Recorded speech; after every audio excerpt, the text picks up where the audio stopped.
TV. Inicio de espacio publicitario.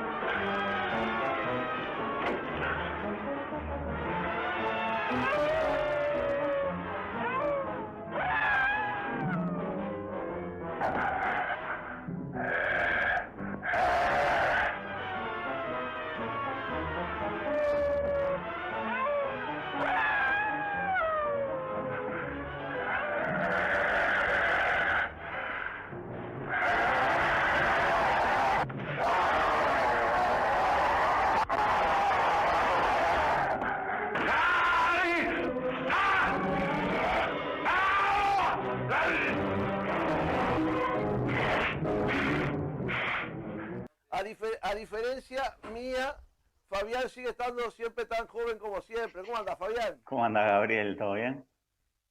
¿Todo bien? Bien, bien, por suerte, bien. Bien, ¿me escuchás bien tú sí? Sí, perfectamente. Te escucho perfecto. Bueno, nada, quería que me contaras un poco. Ahí tenemos unas portadas también de Sudestada para ir pasando mientras conversamos. Y quería que me contaras qué significa esta causa Odebrecht para la gente común, para los televidentes de esta parte del país. Bueno, el tema de Odebrecht, como comentabas vos, ha sido una preocupación de muchos medios de comunicación de América Latina desde hace varios años, desde que se conoció en el 2016 que esta empresa sobornaba a empresarios, políticos, legisladores, en fin, una gran cantidad de actores públicos en todo el continente para hacer sus negocios.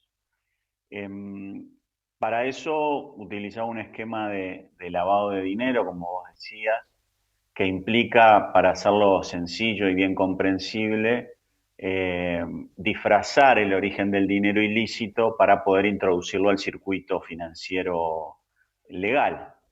Y eso implica, obviamente, además de un delito en sí mismo, porque muchas veces ese origen ilícito tiene que ver con narcotráfico, con trata de personas, con evasión fiscal, con otros delitos, tráfico de armas, en fin, con toda una serie de delitos graves. Esto tiene un impacto muy grave en los sistemas fiscales de los países, concretamente en el sistema fiscal uruguayo, porque los estados necesitan de un aporte fiscal para poder existir, y cuando no lo pagan estos grandes capitales que utilizan los sistemas financieros en su beneficio, lo terminamos pagando los ciudadanos comunes que no tenemos ni queremos tampoco evadir nuestros impuestos porque sabemos que de eso depende buena parte del funcionamiento del Estado.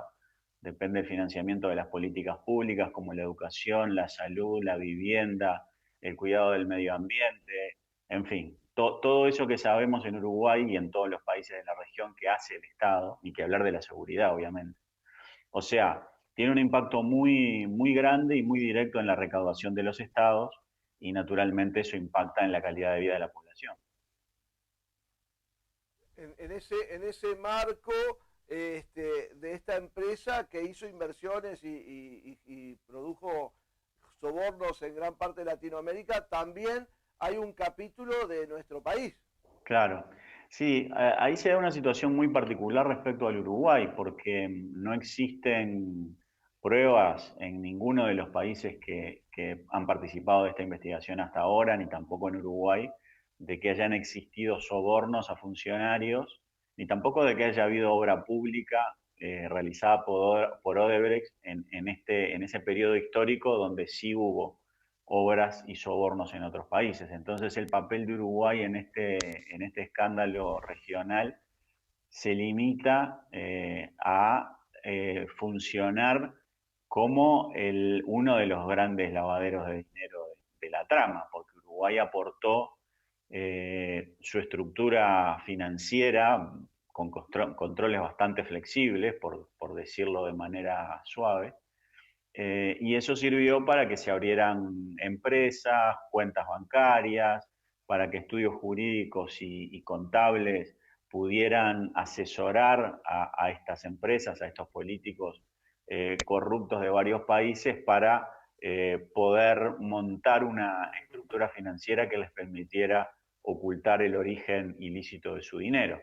Entonces ahí Uruguay no solo tiene esa parte de responsabilidad en todo el esquema, sino que además hay un componente de impunidad enorme en todo esto, porque como está contado en la nota que publicamos en esta investigación, ninguna de las personas que aparecen involucradas en las investigaciones judiciales de otros países fue responsabilizada en Uruguay todavía por su participación en este esquema de lavado de dinero, lo cual dice mucho de la impunidad que reina en Uruguay en torno a este tipo de delitos.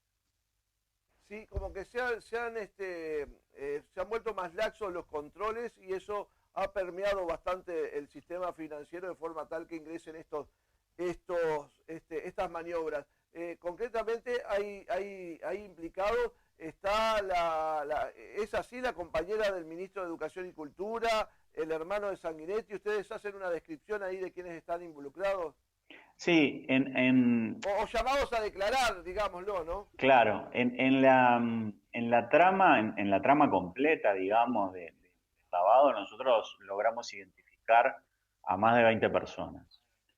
En estos tres casos que vos mencionás, tienen que ver directamente su participación con la investigación que está realizando la justicia panameña, que es otro de los lugares donde también se puso, fue uno de los centros de blanqueo de capitales junto con Uruguay.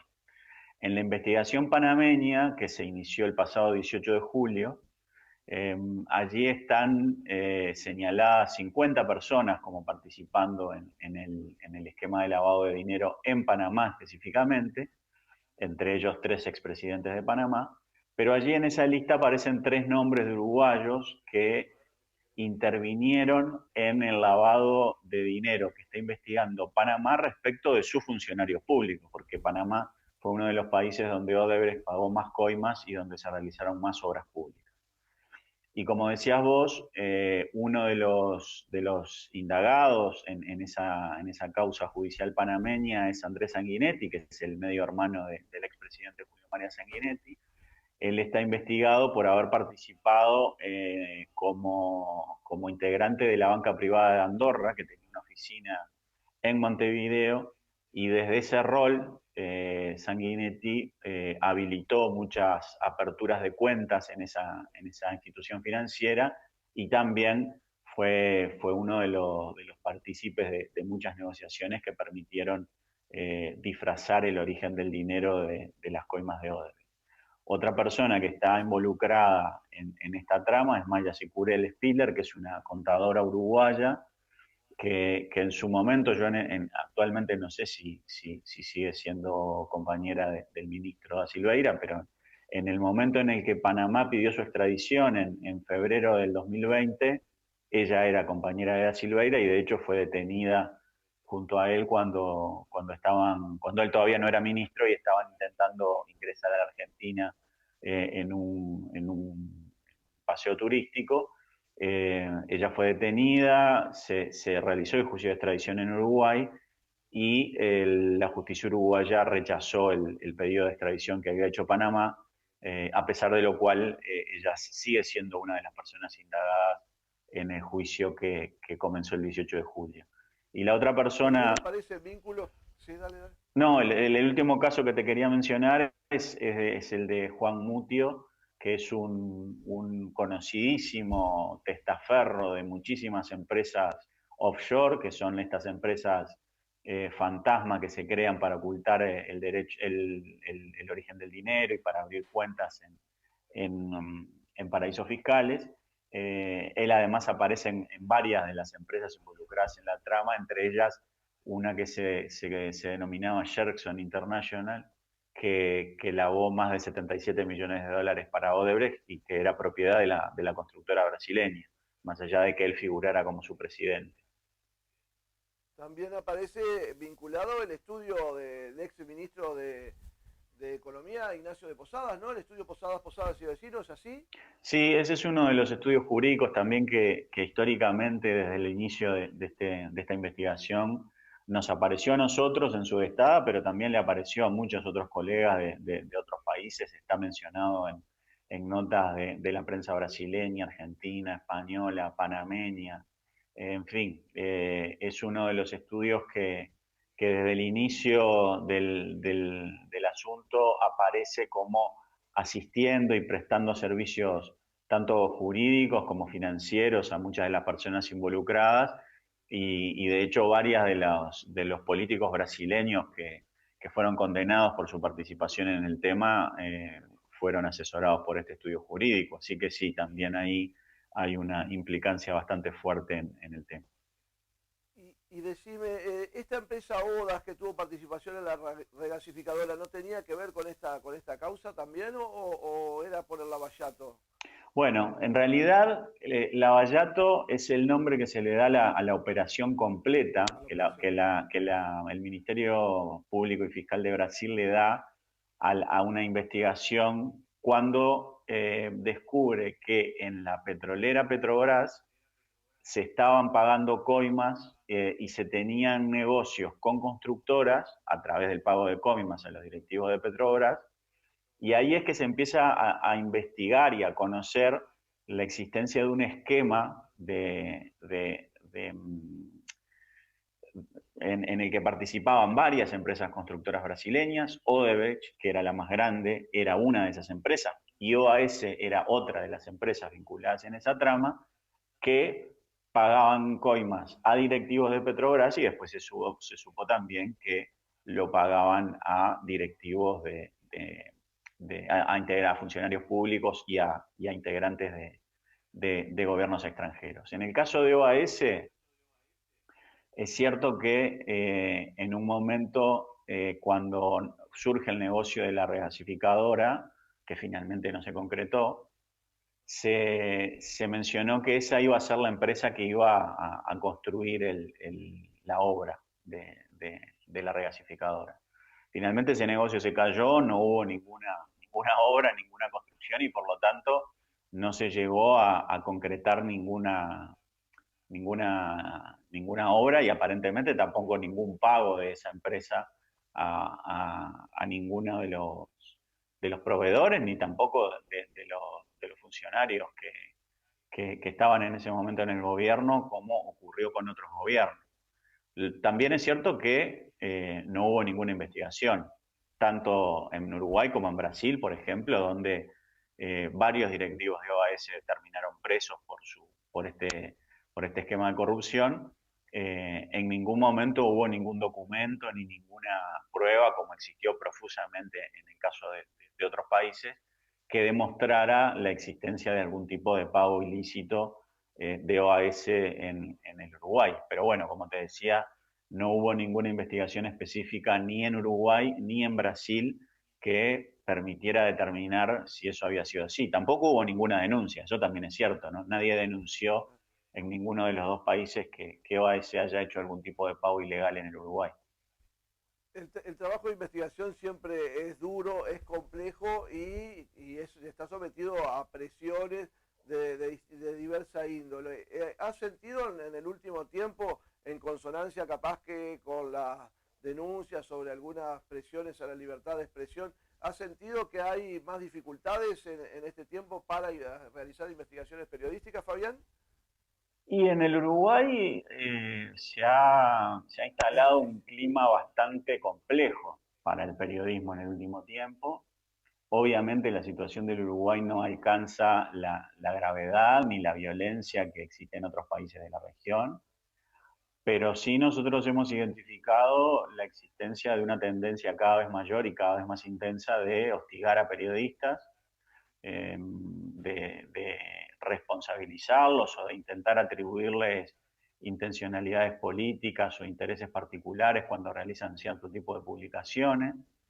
Esto es una tendencia que se ha registrado a nivel de muchos países de la región y que lamentablemente también llegó al Uruguay hace un tiempo, de la mano de algunos discursos de dirigentes políticos, sobre todo en redes sociales, pero también en discursos públicos, que intentan desacreditar el trabajo del periodismo, atribuyéndole estas intencionalidades o incluso su participación en algunas operaciones políticas. Pero lo que más nos preocupa... estaba en estos días? ¿Cómo, perdón, Gabriel? ¿En qué anda Sudestaba en estos días? ¿Qué tenés para publicar? Bueno, seguimos trabajando este tema de Odebrecht porque el juicio de Panamá continúa, así que vamos a estar atentos a lo que pase ahí y alguna otra publicación de algún otro medio colega que también está trabajando en el tema. Vamos a seguir con la investigación que iniciamos hace algunos meses respecto a la influencia y a la incidencia de la industria tabacalera en la política sanitaria del Uruguay. Ustedes recordarán que el año pasado se aprobó un decreto en el medio de la pandemia y en el medio del más absoluto secreto. El Poder Ejecutivo aprobó un decreto que modificó radicalmente la política antitabaco del Uruguay. Eso ha ido generando algunas repercusiones que nosotros publicamos también en Sudestava en su momento y bueno, seguimos trabajando ese asunto también. Y hay un par de temas ahí que nos están llegando por estos días que también van a ser objeto de una publicación pronto, así que les recomiendo que estén atentos a nuestras redes sociales porque va a haber novedades. Lo vamos a seguir como siempre, Fabián. Un gusto hablar con Fabián Berner, periodista de Sudestava, entre otros medios. Y bueno, como todos los periodistas en este país, tenemos que atender varios kioscos para sobrevivir, pero él lo hace y lo hace de la mejor forma. La verdad que sí que es un ejemplo para todos nosotros que tratamos de seguir esos caminos del periodismo de investigación aquí en el interior del país. Fabián, te mando un abrazo grande. Gracias, Gabriel. Un abrazo a vos y a toda la gente que te mira, así que nos vemos pronto por ahí. Un abrazo. Nos estamos viendo en cualquier oportunidad. Como no, ha sido el periodista Fabián Berner, uno de los mejores periodistas de investigación que tiene nuestro país, hablando de la causa Odebrecht y de todas sus implicancias aquí en Uruguay. Habrá que seguir el portal sudestava.com.uy, donde se va a estar publicando lo que surja de esta causa allí en Panamá, a partir del juicio de Panamá. Un gusto poder hablar con Fabián. Nosotros nos vamos a una pausa comercial y volvemos enseguida porque tenemos más notas e información aquí en el Eco TV.